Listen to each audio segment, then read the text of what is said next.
So our next session is focusing on the diaspora.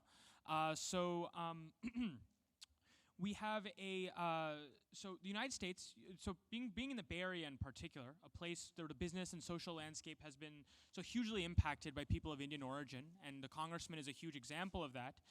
No discussion would be complete without taking into account the voice of the diaspora. So for that, first we have Ms. Asha Jadeja Motwani, who is the chairman of the Motwani Jadeja Foundation and a venture capitalist, and Mr. Harshul Asnani, who's president of tech and media business at Tech Mahindra. Thank you, guys.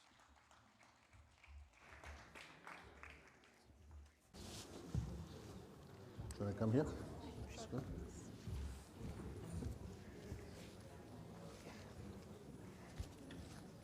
Great. Thank you for joining us today.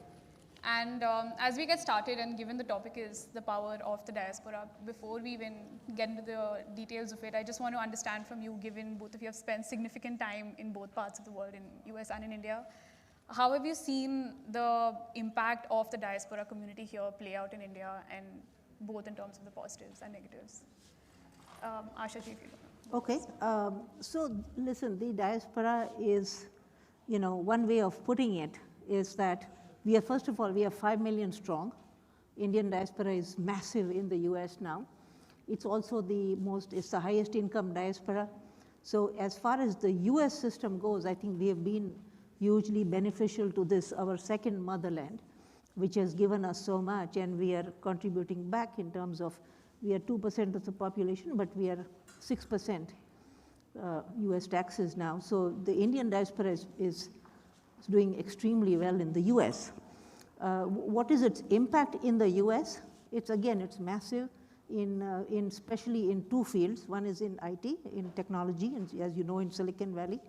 We are a huge influence here in terms of innovation. As some of you might know, my late husband, Rajiv Motwani, who was a professor at Stanford University, was instrumental in creating the Google algorithms and in creation of Google as a company. So there are people like Rajiv who have been, very instrumental in some disruptive, innovations, including somebody like Abhay Bhushan, who actually created file transfer protocol, because of which today we have email. So we have, even innovation-wise, we have phenomenal impact as a diaspora in the US. In India, does the Indian American diaspora have an impact in India? Of course, there's a huge, there's $125 billion that we send back to our country, which is growing. People are expecting it to be 135 billion next year. So the remittance economy in India is growing fast because of the Indian diaspora outside. The US diaspora is particularly strong in IT and in medicine and academia. These are the three areas where we have massive impact. Thanks. I think to build on what Asha said, if you are to look at diaspora from a quantitative standpoint and also the nuances of what constitutes and what represents the diaspora and what has been their journey. Just move the, can I? Yeah, just, yeah. I don't think I'm audible. It's not working. Can you please help? I can, yeah, I think it's working now, yeah. So if you look at it globally and not just restricted to the US, I think India has by far had the largest number of immigrants outside of India. I think almost out of 280 million diaspora globally, almost 20 million come from India. And India has been the number one in diaspora since 2010. But with numbers are what they are, I think what is interesting about the Indian diaspora is they are so widespread, right? All the way from Africa to the US to Europe to Middle East. And if you look at Middle East kind of countries and Africa, I think the diaspora primarily is in hospitality, in construction and small businesses. If you come to the US, the diaspora is largely around, as Asha said, around tech and medicine and so on and so forth. Very specifically to the US, the 1.5% of population but contribute almost 7% of the taxes. And also if you look at the way the diaspora has been expanding, initially it started off as an expansion of through labor, and last 30, 40 years it has expanded through influx of a lot of students and education. Yeah? So the quality of the diaspora globally has also changed quite a bit. While Asha did cover about the 3-4 broad aspects of how the diaspora has been impacting, one clearly is in terms of business, which is not only helping in foreign exchange of India, but it's also helping many times put food on the table, particularly the workers who are going to Dubai and Middle East and other places, are able to put food on the table for their families. Particularly many workers from Kerala and Gujarat and all who have migrated to Middle East are able to do that. Is this working? No. This is not working. Broadly, also the Indian diaspora is known to be broadly as law-abiding citizens, right? They are more giving than in taking. They are rooting for their community. A few years ago, there was no unity in the diaspora. But if you really look at the last 8 to 10 years, a lot of forums have come up, including Indiaspora and many others who are bringing unity in diaspora. And if you look at the number of policymakers and lawmakers that India now has across the globe, including almost, I think, 5 people in the Congress, almost 50 people in the legislatures in the US, and almost about a dozen prime ministers and presidents of Indian origin worldwide. I think, and not to mention the number of CEOs that we have in the Fortune 500, all of this is collectively creating a lot of this soft power. It's helping in international relations. It is helping in India having its say. When China and Russia come to the table, the Indian diaspora has been able to drive a lot of decisions with the White House of late. Yeah, so I think while it is very hard in some sense to quantify the impact of the diaspora, I would say, because in some ways, all the skills that they develop in their home country, right? It's the host country which ends up benefiting, right? So many a times, a lot of people in India say that, oh, people study in IITs and then they move to the US. All the expenses of nurturing that individual happen in India, but it's the US that's taking the advantage. But you also have to look at the counter side of the benefits that India has seen. It's not an easy answer, but then you have to look at the cost versus benefit. There's no real data available of the benefit of India's from that standpoint. Just Harshul, taking you back on the tough question that you just brought up. I think there's been a change in the sense that in the 1990s, when people from India came, they came with the mindset that we want to look for better opportunities here in terms of jobs, and they came here with the mindset that they want to settle down. Versus today, I think me and like a lot of peers of mine who are coming from India, who've grown up there, and we're coming here to get a better education or look at good opportunities, I think there is the tension is a lot more in terms of, is this a sort of brain drain that we are contributing to by coming here, versus when we know that we can develop the skill sets that we do here, but go back and help contribute to make India better by going back? Or should we instead stay here and help in other ways, like you just said, in how the diaspora impacts? So I think that tension has grown a lot more since the 1990s, I think, now, given that even there's a lot more opportunities in India as well. How do you see that playing out over time? And if you have any advice in terms of, especially for people that are thinking about this, that there are some issues, yes, that people don't want to go back to India for, but what do you think that if India develops these things, then more people would be willing to go back, and that brain drain as a concept would not be as big a deal? You want me to go first? Sure. You can go first. So, working in Tech Mahindra, we hire on an average 800 people every week. So we are a 150,000 people company.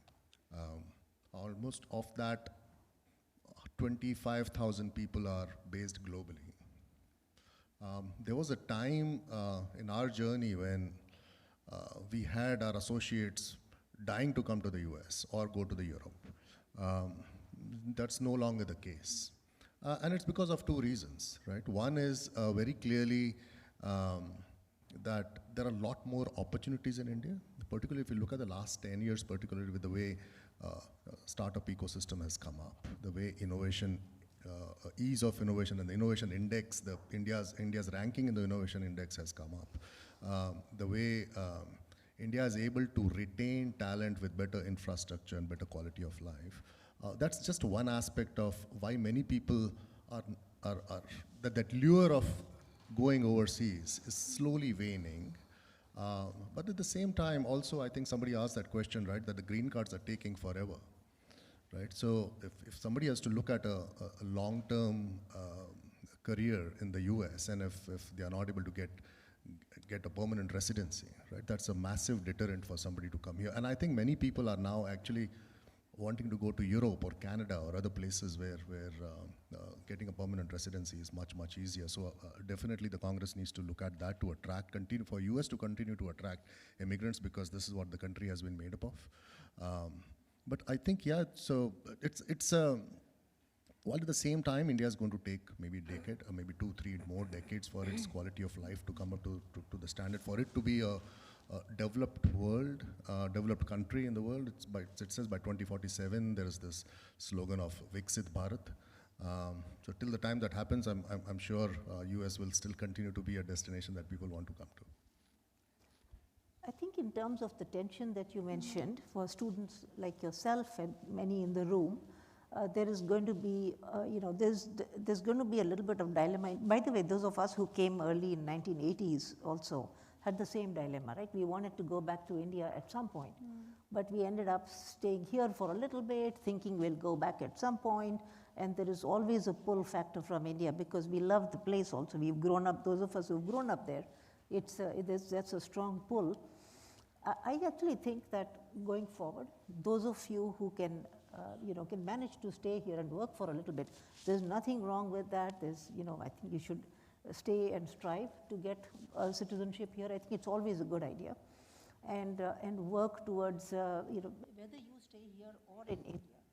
The brain drain question is not there. I actually don't think at all that that Indians coming here and contributing to American companies or American culture here are in any way it's taking them away from India. That's not the case. I think we actually end up bringing a lot of value back home in India to our friends, family, circles, and so there's a positive impact of our being here.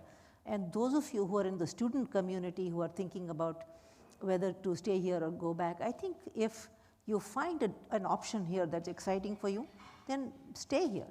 I mean, you are one flight away, right, actually, and especially now that the world is becoming so global and so virtual, it's possible to have your cake and eat it too, right? So you stay here, but you go back to India and you work with some, similar company in India. A lot of companies I know in the Bay Area have back offices in India or even front offices now in India, and a lot of R&D happening in India.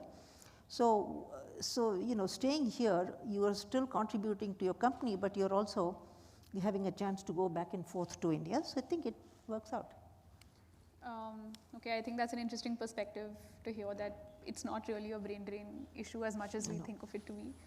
And I think, Asha ji, a question, this is more, I think, given that you've worked significantly with VCs and entrepreneurs in US and in India, and especially in the social impact space, where when we think about, we want to help contribute towards India's growth story, I think a lot of it is also that can we do some impactful work there.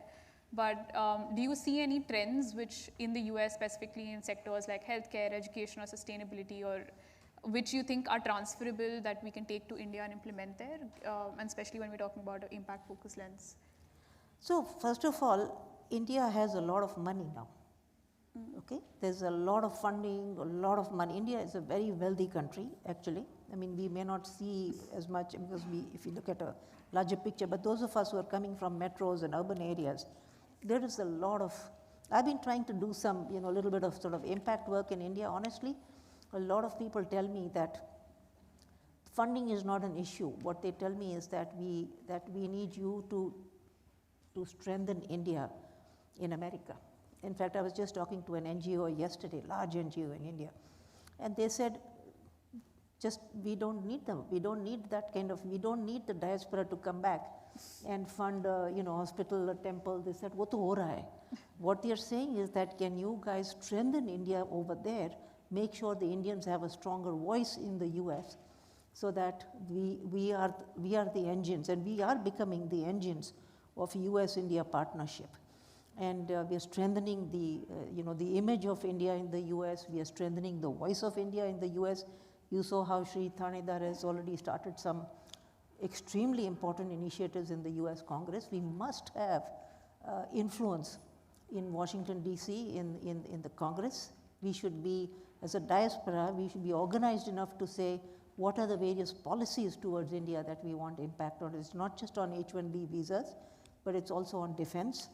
It's on defense collaborations, Indian security in the Indo-Pacific. US is investing heavily in all things India right now. In fact, India might be a bit slow. The Indian government might be a bit slow in building that kind of trust with the US so that we become America's bulwark against any threats in the Indo-Pacific. So these are all things that we need to think out of the box now. I mean, the good old days when we used to think, let me do something in India which will be helpful. I think India is strong, it's rising, it understands, it's a newly confident country, and it's a very young country, unlike America, which is aging fast. I think, median age here is probably 40, 45 now. India, it is still 28, so it's a very young, very aspiring country. And so our being here, I think, is more valuable than, so there's no brain drain, none. Interesting that you brought up the point that it's also about the perception that we build of India here that can help in long-term partnerships. I think, Harshul, I've got a question for you on this line, that given that now technology is the new upcoming thing and India is turning out to be a big innovation hub in the space, previously I think not just US, but mostly companies looked at India as a way to just outsource back-end tech jobs. But now, given the innovation in the space, do you see the image of India changing in terms of how we collaborate and how companies here work with them? I think that's a great question. India today, I believe, is at an inflection point where it has an opportunity to be rebranded from being known as the outsourcing destination of the world to being one of the core innovation engines of the world. And the reason I say that is because if you just look at pure play IT technology services companies, right, which has been the mainstay of Indian IT, they largely did back office work all this while, right? While innovation happened in the Valley, all the back office work happened in India, but that's no longer the case. Even services companies have dramatically gone up the curve. Today, if you look at companies like Tech Mahindra, we find our way at the board level, right? We have a seat at the board with many companies where we are advising them on their future roadmaps and cloud and digital, so on and so forth. If you look at the startup ecosystem in India, which is fundamentally driven by innovation, and where it is today. 7-8 years ago, there were hardly 2 unicorns in India. Today there are well over 100 unicorns in India. And the good news is they are not just local B2C startups. There are a lot of these startups are B2B product companies which have now started catering to the world market, right? So the world is recognizing the value of Indian products. And I won't talk about innovation just in tech. If you just look at overall in Make in India, right, some of the Indian products are now started gaining recognition worldwide, all the way from footwear to electric vehicles. So for example, Mahindra vehicles generally in India outpace any foreign vehicle in India. Yeah, and if you look at the quality of the XUV 700 or the Scorpio N, which many of you may have gone to India and driven in those cars, they're absolutely world class. So whether it is automobiles to footwear, I think a lot of Indian products have started gaining prominence. And I think the time is right for more elaborate collaboration. It has already started, not just between governments, but between private sector companies. The VCs have already started investing big time in India. All the top Silicon Valley VCs are in India now in some shape or form, right? Most major Fortune 1000 corporations have their captive centers in India, where they don't just do back-end services, core innovation. GE does core innovation, IBM does its core innovation sitting in Bangalore, Right. So I think gone are those days when India was recognized only as an outsourcing destination. The next 10 years, which is known as the decade in India, the decade for technology in India, is really going to define how India finds its place on the world map when it comes to innovation. And the grand first step has, in my view, been the DPI. The public infrastructure, the digital public infrastructure that has been created, right? The India stack that has been created, that the whole world is looking up to, right? The impact that DPI has on the whole world.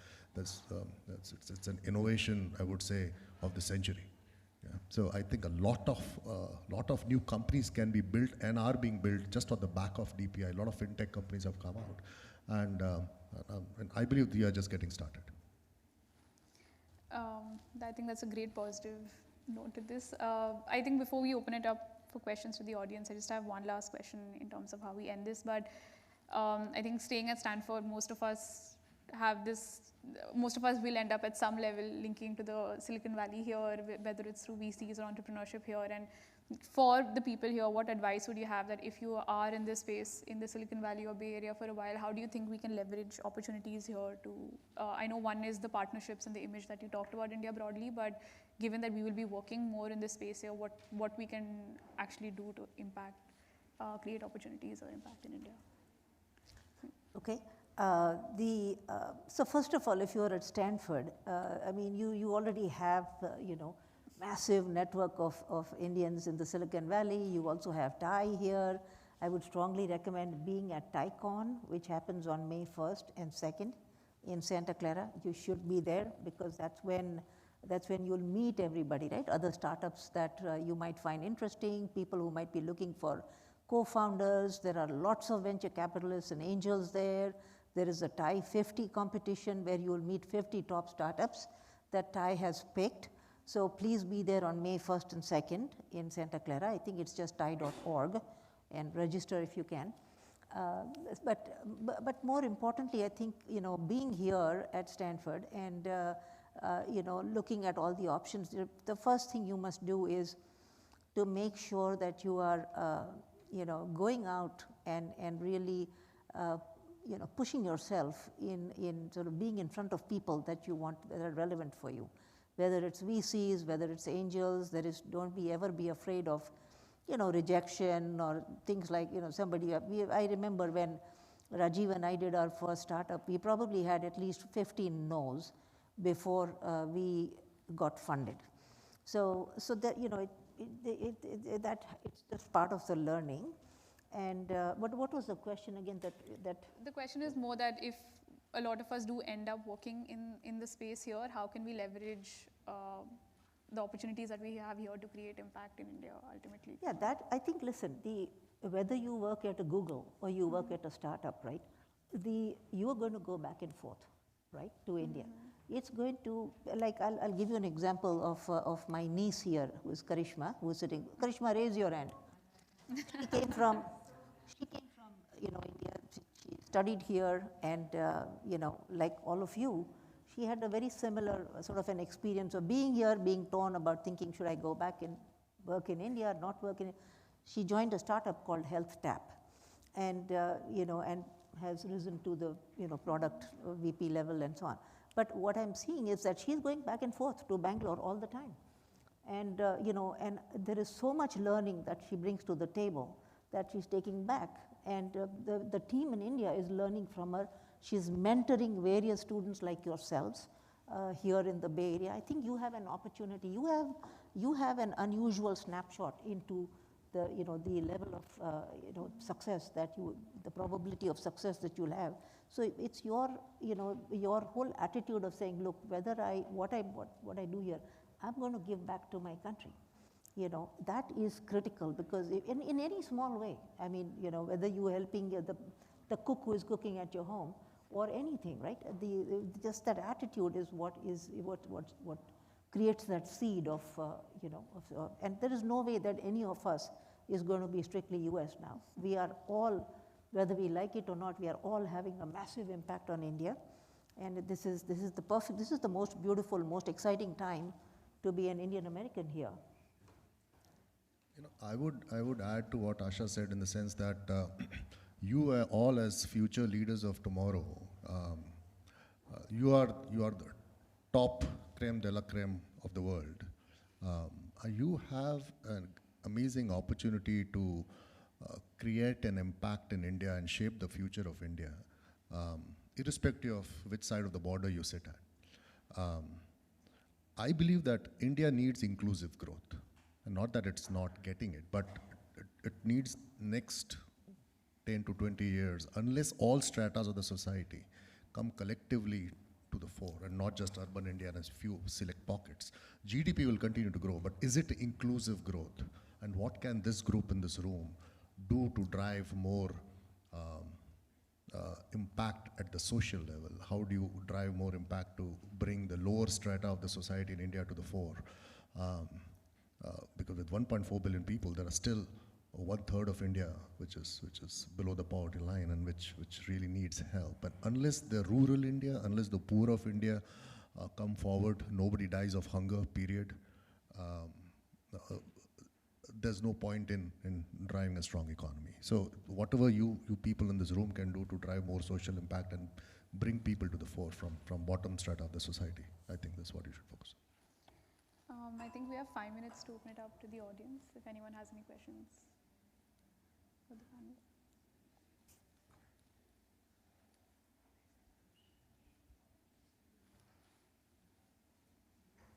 Okay, great. I think everyone's had a No hearty questions? lunch today. Yeah? Well, my question is for Asha ji. You mentioned how sort of the diaspora here has been sort of like working to sort of even influence the policy and sort of like with the visas and everything like that. I think one trend that I see among my peers who are sort of like who moved here in the last maybe like couple of years or 5 years or 6 years, we don't really know how to navigate the public life here basically, right? We don't really know how to be part of that influence essentially, right? Can you maybe speak a little bit about like how can we get involved, right? Are you a student here? So I was a student, now I work, yeah. Now you're working? Yeah. Okay. I mean, listen, first of all, organizing at a student level is critical. Okay, it's important that, given that you are at Stanford, it's critical that you organize on matters that are important to you. So be part of the group. Like, for example, SIPEC here is this, the society with the Society for Economic and Policy Club or something. Stanford India Club. So these kind of, entities, which are small communities at Stanford, are critical in shaping the narrative of who we are and where we are heading. But I think as you grow older, let's say you are interested in, in a bill that is being promoted in Congress, you must plug into certain communities. There are many WhatsApp groups now, email groups. There are just thousands of groups now where you can participate as an Indian student and say, look, there'll be things like letter writing, there'll be signatures that you can get. So just volunteer small time at any of these things. And if you want, I can give you some references after the talk. Thank you.